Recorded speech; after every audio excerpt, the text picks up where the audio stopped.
What's going on, everybody? Welcome back to the Total Takedown. We are talking UFC Nashville this week, overs and unders.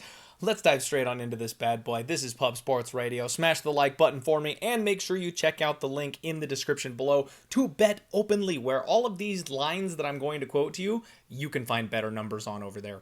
Total of Osborne taking on Amabayev. We've got a 2.5. It looks like the over is juiced ever so slightly to minus 120 for this 2.5. And I actually kind of lean violence on this one. Osborne is really a front-loaded first-round finisher. I know. He's been training with Aljo. He's coming off of a decision over Charles Johnson.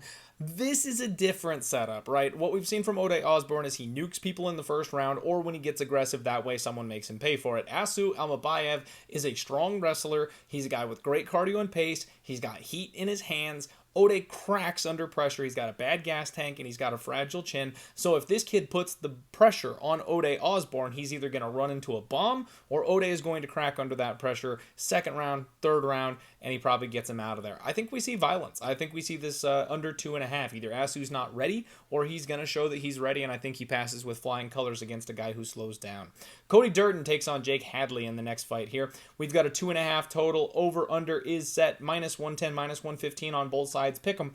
Choose your poison here. I like under. I think this is another spot for an under. I've already bet Jake Hadley inside the distance on this one, so I do think he's going to be the one finishing, but I want to give Durden his due. The guy showed big leaps and bounds in his striking. His grappling game even has taken a notch up. He was a power forward wrestler beforehand, and now he's mixed in some jiu-jitsu, some back takes, so there's always that threat of a submission opportunity. He does hit hard on the feet, so if he connects, maybe he can get a finish there. I think the finish comes from Jake Hadley, but I could see both guys finishing and being finished, so because of that, we got a 2.5. Let's go under.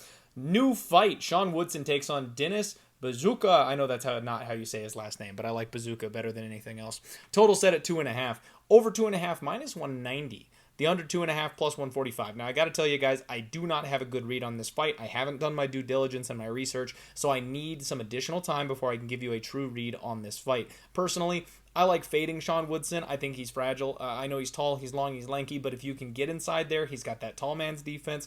I think Dennis might be able to hurt him, but coming up here on short notice, there's always that chance that Sean is just too crisp, too clean, and maybe takes advantage of him. Big step in knee, something like that. I lean violence early, but don't take that to the bank. Let me do some research before I make a pick on this fight. Jeremiah Wells and Carlston Harris. Another 2.5. Over 2.5 plus 140. Under 2.5 minus 180. Give me violence. Violence all day. I like the under 2.5. Price tag's a little steep in my opinion, but I do like the under here. Wells comes out and throws heavies. We've seen Carlston Harris get clipped and wobbled. I do think Wells can knock him out. Wells obviously can submit pretty much anybody on the ground. I'm not so certain that Harrison can submit Wells without like club and sub. He's got to be hurt or rocked or something before that happens, I think. But I do know that Harrison can knock Wells out. We saw Jeremiah Wells hurt very badly in his last fight in the first round against a smaller fighter who's not quite the level of Carlston Harris, in my opinion. I do think one of these guys gets finished. Phillips takes on Barcelos, and maybe the most head-scratching fight of the evening, a 2.5 total. Over 2.5 minus 165. Under 2.5 is plus 130. And there's just so many questions, guys. So many questions. I'm going to lean over 2.5, but I'm not betting this fight. I wouldn't touch it with a 10-foot pole. Phillips coming off a PED suspension. He does always seem to get tired and slow down deeper in fights. So without the PEDs, does that happen maybe at a higher rate potentially? Barcelos, a guy who's getting older, he's not much of a finisher these days, so I'm not entirely certain that he could finish Phillips. Even if he does have the upper hand, he might just grind out his way to a decision. Back against the wall, needs to bounce back from his last fight, which was a devastating knockout loss. Let's talk about that too. The fragility. Phillips might be able to take advantage of a 35, 36-year-old fighter who just got the lights turned off on him. There's a lot of questions in this fight. I don't like this fight. I'll lean with the over 2.5 total. Be careful.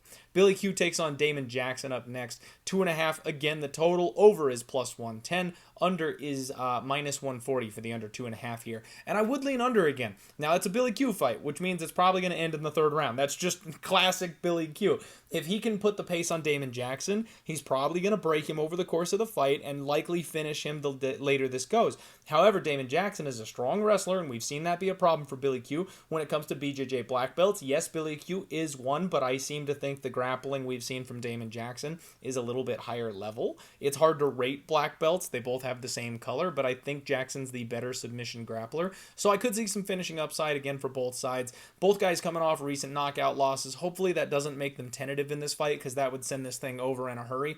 But they both also could have questionable durability on these short turnarounds getting back in there. I like that for the under. Ignacio Bahamondes takes on Klein in the next fight. 2.5 total. Over is -145. Under is +115. And I kind of lean under again on this one. Now, this is one of those weird spots where it's like 90%, 10% Ignacio to Lukdovic. I expect that if there's a finish, it's going to be coming from the Bahamondes side. Spinning heel kicks, those big old flashy head kicks. I like the way this guy fights. Klein, we've seen him hurt. We've seen him rocked. In his last fight, he almost got finished with an up kick. He does make desperate level changes and go to the wrestling rather than being the kickboxer he was billed at anytime he gets rocked. And Ignacio's got those long, lanky arms. He could snatch up one of those Darces or a ninja choke. We've seen those be very popular lately, and I think he could probably hit that. So while I think the finish comes from Ignacio far more than Klein, you can't count out the left side head kick if Klein just happens to, bob and weave and time that thing perfectly. Maybe he can knock the head of Bahamondes out of there, but I think it's probably Bahamondes inside the distance. I'd rather have that at a better number, but I'll pick under. I'll pick under 2.5 because I do think this fight ends inside the distance. Tanner Bozer takes on Alexa Kamer, another, maybe the runner-up for head scratcher of the week. 2.5 the total, over 2.5 -150, under 2.5 +120, and I have no idea. So Alexa Kamer's coming off a 2-year layoff. Was it a surgery? Was it an injury? Has he been training this whole time? I have no clue. Tanner Bozer down at 205. Is he more fragile? Does he hit harder? We still really don't know. He made his 205 debut and got destroyed in 60 seconds by Ion Cutelaba. So I tend to think that Kamer probably can finish Bozer. We just saw Ion do it. Kamer does hit very hard. He is a Golden Gloves champion. Tanner Bozer, on the other hand, he was knocking some guys out at heavyweight. I think coming down to 205 against a guy like Kamer, who I'm not confident is UFC caliber, and we have seen slow down horrifically in his fights before. I don't know that he's immune from getting finished late by a guy like Bozer, who's got good pace and cardio. This also could be a fat man hug against the fence type of situation where both guys are exhausted and it slides over. No clue. I'm going to say over 2.5 -150. Not doing that with any confidence whatsoever. Be careful. Diego Lopez takes on Gavin Tucker up next. Another 2.5. This entire dang card is 2.5s. Over 2.5 -105. Under 2.5 is -125. And I kind of tend to think this is pretty binary. Over 2.5 seems to be Gavin Tucker's point of view. He is a grinder. He's a good, solid wrestler. He's got nice, solid striking. He's going to be the smaller man, so you got to think he's going to have less opportunities to land a killing blow. He's going to have to get inside or hit those takedowns. Diego Lopez, big-time finisher. BJJ black belt. We saw him with Movsar. He almost had that leg ripped off. Anybody but Movsar probably taps there at the end of that fight. To note, that would have gone over 2.5, though, even if he did finish with that knee bar. So it's a very sketchy situation. If you think Diego Lopez probably wins, then you probably want that under 2.5 spot. If you think Gavin Tucker wins, you're probably going over 2.5. I will side ever so slightly with Diego, just because I'm not sure what form Tucker's coming in. It's another Alexa Kamer situation, except he's much older. It's been a long time since we've seen him. Don't know if he's training. I need to see his shape on the scale, see what kind of condition he's in on Friday, but I'm not convinced that Gavin Tucker is the same guy that left us, and if that's the case, Lopes is probably going to kill him. Dustin Jacoby, Kennedy Nchukwu, a 2.5 yet again. This is the one that I actually bet. I do have this ticket in my pocket, the under 2.5 at +110. It initially took some money, got down to +105-ish. Now it's kind of back the other way. I know a lot of people are looking at the over in this spot, but what I've seen is the evolution of Kennedy. He's turned into a massive finisher. He gets fights out of there by the end of the first round, beginning of the second round, basically every time.